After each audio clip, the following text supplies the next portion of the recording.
Lewis Hamilton is leaving Mercedes at the end of the year. The 7-time F1 world champion dropped the bombshell of the off-season heading into 2024, announcing that he would leave Mercedes, his home of nearly a decade, to join Ferrari for the next season. This comes as no surprise to you, but Mercedes admitting they made a mistake with his contract might. And well, that might have actually happened, which resulted in Hamilton jumping ship. So, what went wrong? Mercedes is coming on strong in 2024, as its W15 modifications have proven effective, returning Lewis Hamilton to the top step of the podium with victories at Silverstone and Spa-Francorchamps. It's been a difficult road back to the top for the Brackley-based squad after 2 years of fighting for pace with a stubborn W13 and W14 before regaining form with the W15. Hamilton made his decision to switch before the W15 hit the track for pre-season testing, and given Mercedes' uptick in performance, which coincided with Ferrari's subdued season, is there a sense in Brackley that Hamilton could have been persuaded to stay if the improvement had come sooner? And have Mercedes made a mistake letting the man so influential to their successes go?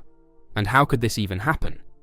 In the end, it has been revealed that Mercedes had only offered Hamilton 1+1 contracts, which resulted in both parties being able to end things between seasons. And this resulted in Hamilton losing faith and looking elsewhere for a seat, resulting in him signing a multiple-year deal at Ferrari.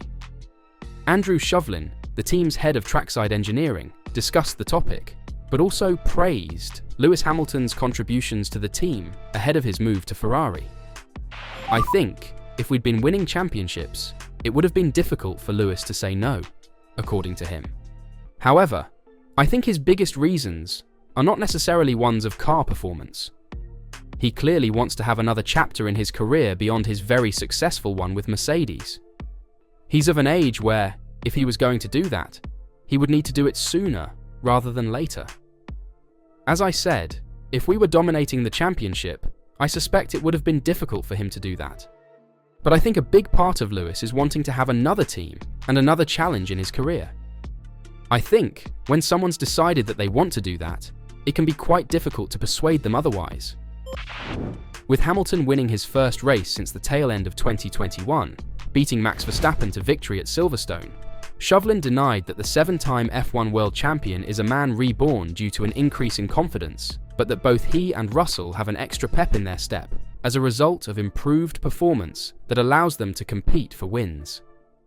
"I wouldn't say a drastic change," he remarked of Hamilton's performances and demeanour after winning the British Grand Prix.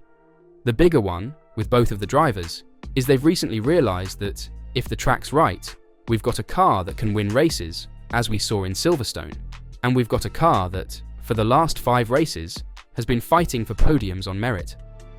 So that will always sort of get them more excited about the opportunity because drivers do it to win and to get podiums. That's what they enjoy." I wouldn't say I've seen a great change in Lewis. Did the win bring him confidence? I think it's probably a relief for him. It means he's not asking the question of whether he'll win again. From the whole team's point of view, we were delighted that he did, because the career he's had with the team is one that would be more aptly finished with a few more trophies, rather than a sort of flat kind of finish that we've had with the performance we had at the start of the year. With only a few months remaining in the Hamilton-Mercedes alliance, which became the most successful driver-team pairing in F1 history, Mercedes will still be trying to win some more together. But did they make a mistake with his contract? What do you think?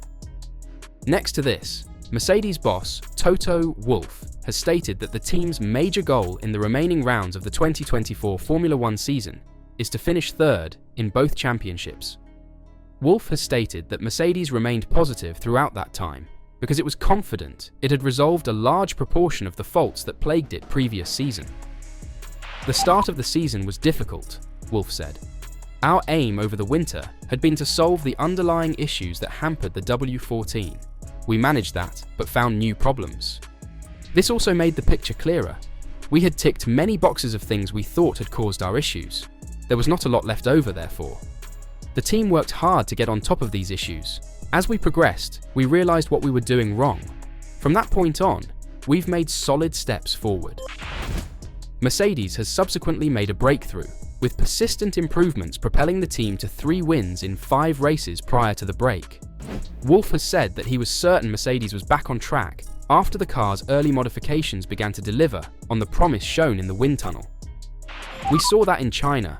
Lewis's Sprint P2 was a strong performance and a good indication of the potential the W15 had, he continued. It was encouraging. When we got to Europe, those signs kept coming. We saw a real correlation between the virtual world, the tunnel, the simulator, and the track. It was a sense of relief, but also motivating. We knew what performance we had to bring to the track. The factory worked incredibly hard to bring this as quickly and efficiently as possible. Pole in Canada, through George Russell, did not come as a surprise to us, therefore.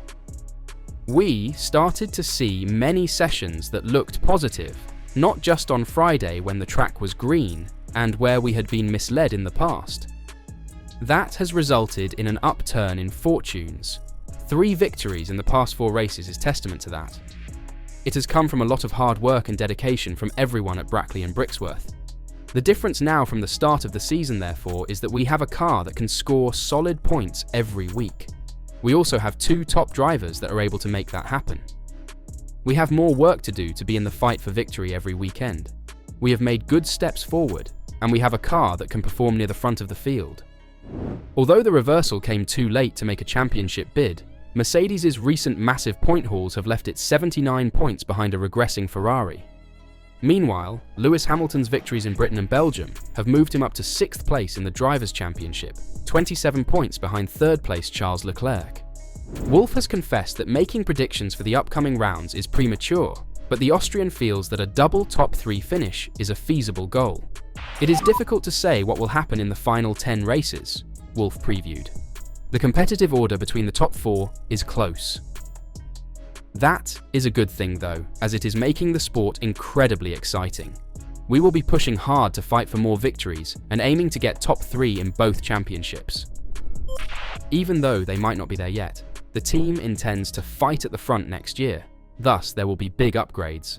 But you won't want to change the architecture of the car, Andrew Shovlin stated. Mercedes has been able to re-enter the battle with the top teams in recent races, and they want to make even more upgrades to increase the performance of their vehicle next year. We haven't made decisions yet on does the chassis stay the same? Does the gearbox stay the same?